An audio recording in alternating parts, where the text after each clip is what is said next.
тэр малгайг чинь авах юм уу? Ер нь бол яг танаад байна. Тий, харин тэгэхээр чинь тэгж одоо нөгөө аргацаасан юм хийсний оронд зүгээр л одоо цаашдаа хийн гэж бодож л байгаа бол нэмэлт арьсмаар авахд манайхаар авахд бол бид нар чөлөөтэй байгаа шүү дээ. Банашин татаа. Тэгэхээр одоо улам нөгөө сайжраад байгаа болохоор тэр янз бүрийн материалаар гар аргаар тэгж хийгээд хэлбэр нь яг одоо зөв ингээд ямар ч өөгүй, ямар ч өөсөвгүйгээр ингээд гарч ирж байгаа юм. Нэг иймэрхүү ийм хэлбэртэй зөв хэлбэртэй юм гаргах чийтэл нэг тал дээр ингээд хонхоогоод нэг тал руугаа ийшээ ингээд төвөөгөөд яг ингээд холхоноос ингээд ядаж нэг 50 60 см ингээд холоос ингээд бариад харахаар яг ингээд нэг хэсэг нь айтайхаа ингэж явж ингуудаа нөгөө хэсэг дээр ингээд доошоо олцсон ч юм уу.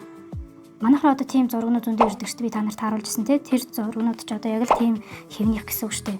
Аха. Тэгэхээр чинь харин 1-2 арьсмаар томруулчаад тэрнээс дээш хин бол дахиад өөр арьсмаар авсан дээр шүү дээ. Өргөл суурьтай дээр болохоор бид нар захиалга аваад ажил гайгүй үед бол ингээд 1-2 хоногийн дотор гараад хамгийн гол зүйл чинь малгайны чи хэлбэр зөв хадгалж хамгаалаад авах юм бол олон жил хэрэгэлдэг.